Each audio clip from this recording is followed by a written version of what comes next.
Now they tell us Joe Biden really screwed up the border. Hey everyone, I'm Rich Lowry of National Review, and 5 years too late, and a year after Joe Biden left office, the New York Times is out with an extensive, comprehensive piece on his failures on immigration, all of which were evident in real time. In fact, the crisis was predictable and predicted, not just by border hawks departing the first Trump administration, not just by border hawks on the outside, but by Biden insiders who had his best political interests at heart. The Times notes that several Biden aides in August 2020, this is of course in the midst of the presidential campaign, warned him that his promised policies could provoke a spike in border crossings. Quote, a potential surge could create chaos and a humanitarian crisis, overwhelm processing capacities, and imperil the agenda of the new administration. Close quote. And of course, they nailed it. Boy, I hate being right all the time. Now, these Biden aides don't deserve accolades for their prescience because all of this was completely obvious.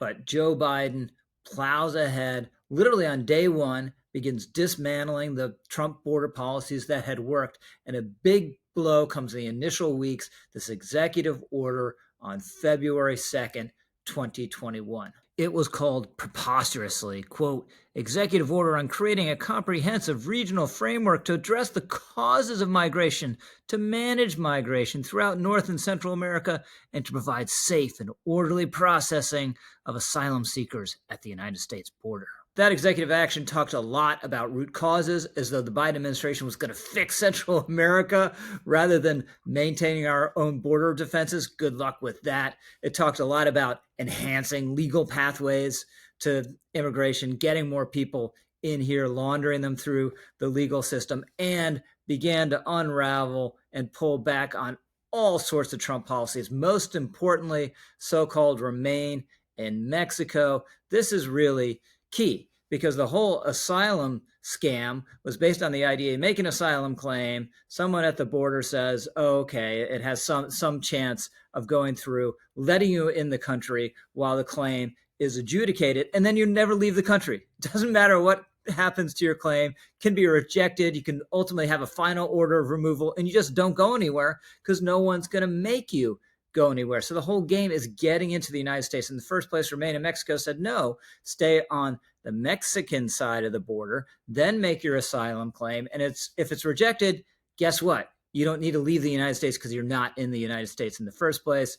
Biden wants to blow that up. And then there's so-called safe third country asylum agreements with other Central American nations. These were really important because we could tell someone if they were claiming asylum from Guatemala, oh, okay, we see you want to leave Guatemala because you fear persecution. Well, in that case, why don't you go to Honduras? And because, again, the game usually is just all about getting into the United States for economic reasons. When you tell them they can have a safe haven in another Central American country, they're like, oh, no, never mind, forget about it. But Biden blew this policy up as well. And you get this predicted and predictable surge.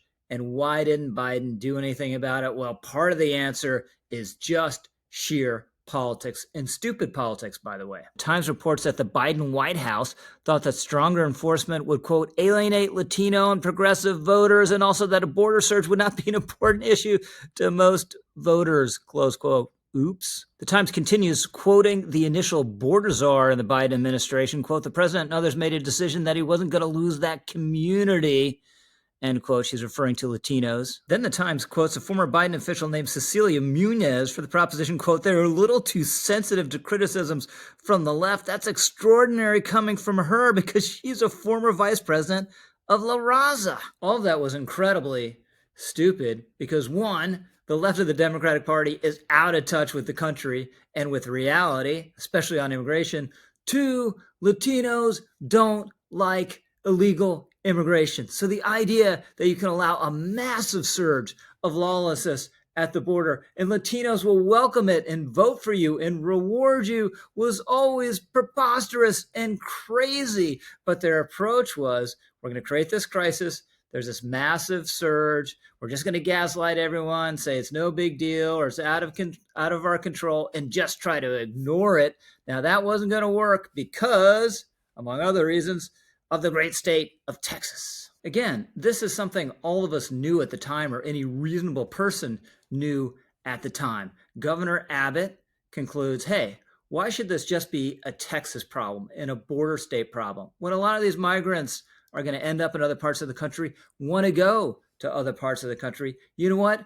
We'll bust them there. And the New York Times puts in black and white, admits again what we all knew at the time: this was an inflection point in the politics of this crisis. Times notes, by the end of 2022, Texas had sent more than 16,000 immigrants to cities further north. Of course, the Biden administration attacks Governor Abbott for his rank inhumanity, supposedly. But, quote, many Biden officials came to view Mr. Abbott's campaign as the point Democrats lost the debate. Quote, I don't think we ever recovered, end quote, said a Biden official. Amazing. And what a political triumph for Governor Greg Abbott of Texas. Now, the Times story reveals, by the way, that some Biden officials wanted the federal government to start busing the migrants away from the border to other cities, to do it supposedly in a more orderly fashion. I'm not sure how that would have helped, because the arrival of these migrants caused crises all around the country. The Times points out that in Denver, the main safety net hospital spent millions of dollars treating additional patients with no insurance. The school system made room for more than 5,000 additional students. Denver spent almost $100 million trying to manage the crisis. Now that's interesting, because so many of us who are restrictionists on immigration have pointed out forever that there are large fiscal and social costs to unchecked illegal immigration, and we've been dismissed as haters or ignoramuses, but there it is in black and white in the New York Times. Now, when it's clear that this policy is a debacle and potentially could take Biden down politically, then we get this charade where Biden claims, oh, I can't do anything about this. This is beyond my control. I need all sorts of legal changes, when in fact, he just could have restored what Trump did in the first term, or have done what Trump has done unilaterally here in the second term and fixed the problem or drastically alleviate it. He didn't do that. One reason, as we've covered, is politics, but there's also another really important reasons. New York Times, once again, on this question of why Biden didn't close the border, the Times cites the former border czar quoted earlier for the proposition, quote, it was truly believed deeply by many, including the president, that that was not in keeping with our values, close quote. This gets to an underappreciated part of politics. Politicians do things and administrations do things for cynical and self-serving reasons all the time. All the time. That's certainly true.